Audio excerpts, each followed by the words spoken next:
হযরত ইবনে কাসির রাহমাতুল্লাহ আলাইহি যে ঘটনাটা এই আয়াতের তাফসীর ইবনে কাসিরের ভিতরে লেখা হয়েছে, মুসলমান একটু লক্ষ্য করে শুনবেন। হযরত ফাতিমা রাহমাতুল্লাহি আলাইহি তিনি বলেছেন, কোন এক মুসলমানদের একটি দল কাফেরদের কাছে পরাজিত হয়ে যায়, আবার সেখান থেকে আবার ফিরে আসে। সেই দলের ভিতরে একজন আল্লাহর বান্দা ছিল, বড় দানশীল ধনাঢ্য লোক, আল্লাহ ভীরু একজন আল্লাহর বান্দা ছিল। আল্লাহর বান্দা তিনি রাস্তা দিয়ে তার দ্রুতগামী ঘোড়াটা নিয়ে কোথাও যাচ্ছিলেন। এমন সময় হঠাৎ করে তার দ্রুতগামী ঘোড়াটা বসে পড়ল। আল্লাহর বান্দা ওই দানশীল লোকটা বারবার ওই ঘোড়াটাকে তিনি উঠানোর জন্য চেষ্টা করলেন। দীর্ঘক্ষণ সময় ধরে উঠানোর চেষ্টা করার পরেও তিনি তার চেষ্টা সফল হলো না। এক পর্যায়ে আল্লাহ ভীরু আল্লাহর বান্দা বড় আফসোসের সাথে বলতে লাগলো, আজকের এই দিনটা দেখার জন্য কি আমি তোমাকে লালন পালন করেছি, তোমাকে সুন্দর ভালো মন্দ ঘাস বিভিন্ন খাবার তোমাকে খাওয়াইছি, আজকের এই দিনটা দেখার জন্য কি তোমাকে আমি ভালোবেসে লালন পালন করেছিলাম। তাফসীর ইবনে কাসিরের ভিতরে আসছে, ওই দানশীল লোকটার এই কথা শোনা মাত্রই সাথে সাথে আল্লাহ পাক রব্বুল আলামিন ওই ঘোড়াটার জবানটা তুলে দেয়। এবার ঘোড়াটা ডাক দিয়ে বলে, আরে আল্লাহর বান্দা শুনে নাও, আজকের আমি এতটাই দুর্বল যে আমি এখান থেকে আর উঠে দাঁড়াইতে পারি না। ঘোড়ার মালিক ডাক দিয়ে বলে, এর কারণ কি? তোমাকে তো আমি যথেষ্ট পরিমাণ খাবার দিই, এরপর কেন দুর্বল?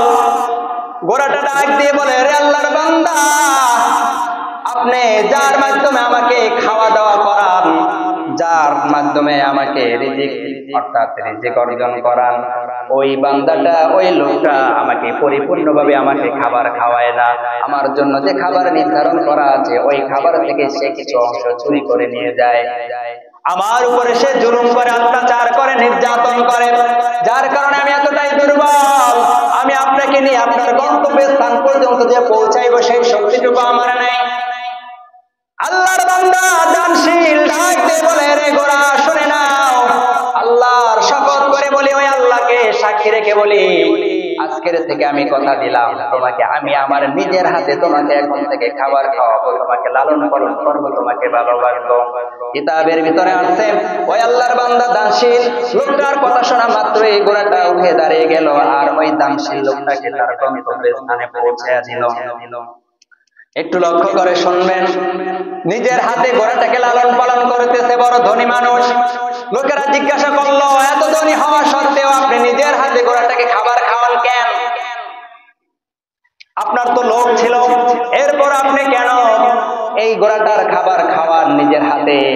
এবার বেশ কিছুদিন এই কথাটা বলা বলে করার কারণে এবার আল্লাহর বান্দা দানশীল লোকটা বলতে বাধ্য হলো যে আমি যে লোকটার মাধ্যমে এই ঘোড়াটাকে খাবার খাওয়াইতাম, এই লোকটা আমার এই ঘোড়াটাকে পর্যাপ্ত পরিমাণ খাবার দিত না, খাবার চুরি করে নিয়ে যাইত, এই আমার এই ঘোড়াটার উপরে অত্যাচার জুলুম করত, নির্যাতন করত।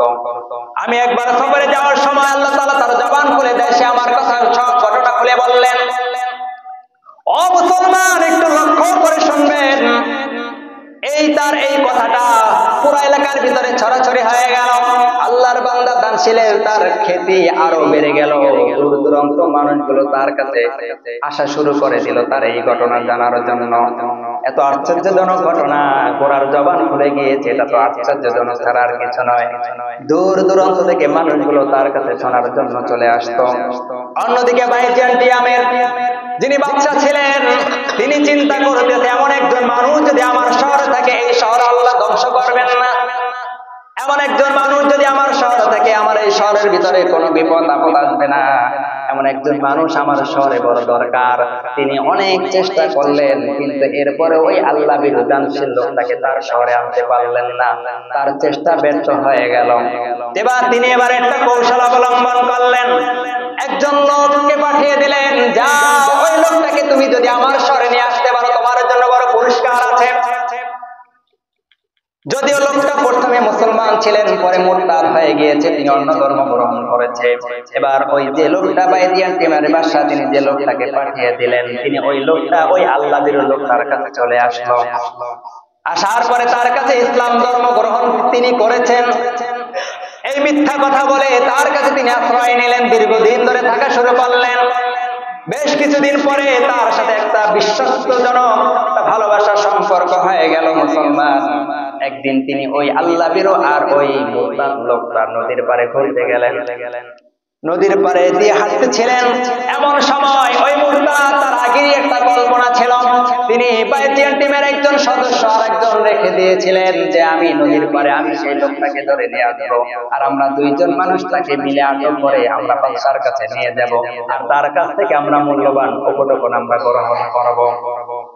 এমন সময় মুসলমান দুইটা মানুষ বাইজিয়ান টিমের দুইজন সদস্য আল্লাহর বান্দা গোলামকে ভালো করে ধরলেন যে আমাদের সাথে ওই বাদশার কাছে চলে যাইতে হবে।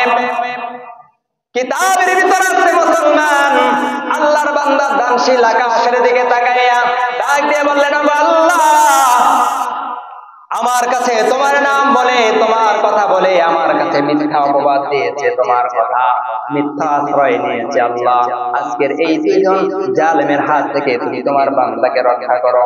কিতাবের ভিতরে আছে যেই মাত্র আল্লাহর বান্দা গোলাম আল্লাহর কাছে সাহায্য চাইতে দেরি হয়, আল্লাহ পাক রব্বুল আলামিন দুইটা হিংস্র জানোয়ার পাঠাইয়া ওই দুইজন মানুষদেরকে ধ্বংস করে দিতে হয় না। ধরে বলেন না সুবহানাল্লাহ।